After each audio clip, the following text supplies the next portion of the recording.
Shalom Bapak Ibu Saudara yang dikasihi Tuhan. Puji Tuhan, hari ini kita bisa berjumpa lagi dalam Pastor Message. Dan tanpa terasa kita sudah ada di penghujung tahun 2023. Dan saudara, dalam Pastor Message kali ini meskipun di akhir tahun saya tidak akan berbicara tentang Natal, tapi justru saya akan bicara sharing tentang peristiwa yang terjadi pada waktu Tuhan Yesus disalibkan, saudara. Kita tahu, saudara, pada waktu Tuhan Yesus disalibkan di antara dua orang penjahat.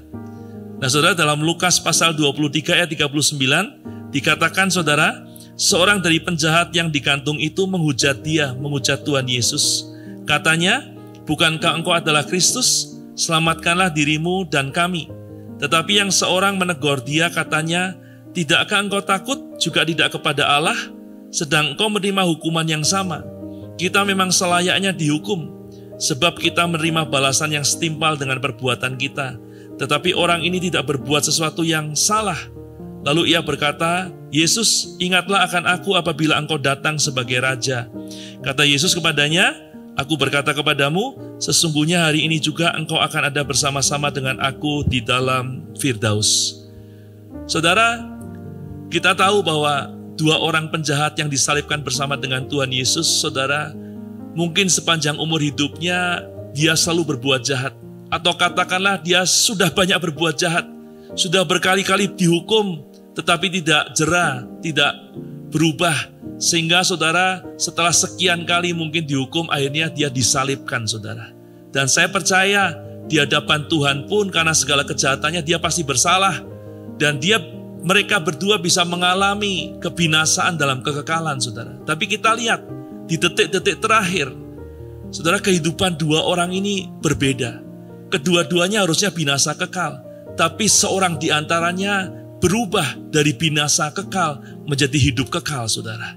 Kenapa bisa seperti itu? Yang seorang tetap binasa, tapi yang seorang beroleh hidup. Saudara, ada dua hal yang saya pelajari dari hal ini, dan menurut saya ini sangat penting untuk kita lakukan di akhir tahun 2023, memasuki tahun yang baru, dan sepanjang tahun yang baru, tahun 2024 yang akan datang. Supaya kita menerima anugerah dan kebaikan kemurahan Tuhan. Saudara, yang pertama yang dilakukan oleh penjahat yang beroleh kasih karunia ini, saudara, dia di akhir hidupnya dia bertobat, saudara. Dia mengakui kesalahannya, dia bertanggung jawab atas segala kejahatannya. Dia berkata, kalau kita disalibkan, kita dihukum seperti ini layak karena memang kita melakukan yang jahat. Tapi dia berkata kalau Tuhan Yesus yang menerima ini, itu seharusnya nggak layak karena dia tidak melakukan yang jahat. Saudara, melalui apa yang dikatakannya, saudara, penjahat yang beroleh kasih karunia ini, dia bertobat, saudara.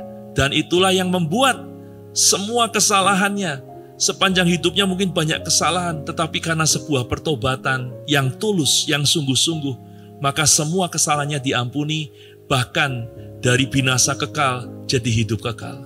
Demikian juga kita, saudara, di akhir 2023, dalam segala hal yang sudah baik yang kita lakukan, mari kita berdoa biar Tuhan tunjukkan hal-hal yang masih harus kita rubah dalam hidup kita.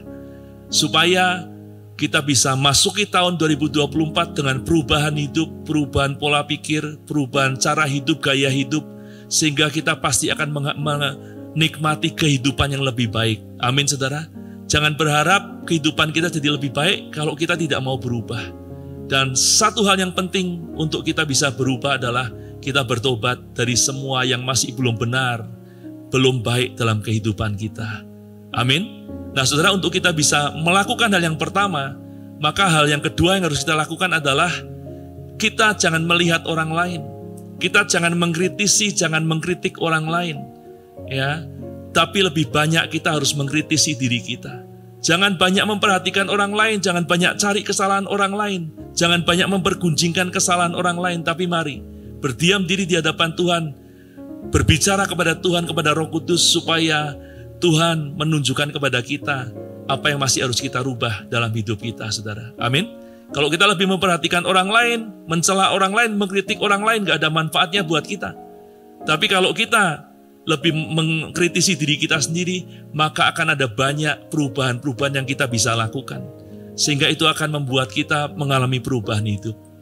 Dan saya percaya dua hal inilah, saudara, yang saya mau ajak untuk kita bisa lakukan di akhir tahun 2023, memasuki tahun yang baru, dan sepanjang tahun 2024 yang akan datang.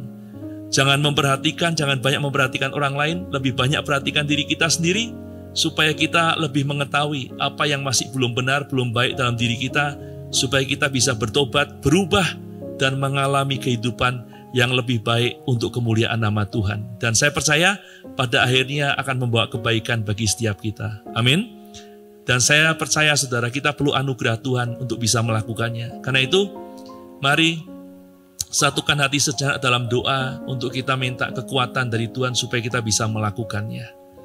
Haleluya. Tuhan Yesus, ampuni semua kesalahan pelanggaran kami, hal yang masih enggak berkenan di hadapan-Mu, yang kami lakukan sepanjang tahun 2023. Tolong kami Tuhan untuk menyadarinya, dan tolong kami Roh Kudus untuk kami bisa bertobat daripadanya, dan merubah kehidupan kami, supaya di tahun 2024 yang akan datang, kehidupan kami lebih baik, lebih benar untuk kemuliaan nama Tuhan. Dan kami percaya pada akhirnya membawa kebaikan bagi setiap kami. Terima kasih. Di dalam nama Tuhan Yesus Kristus, kami berdoa dan bersyukur. Haleluya. Amin. Nah saudara, demikianlah pesan Tuhan lewat Pastor Message kali ini.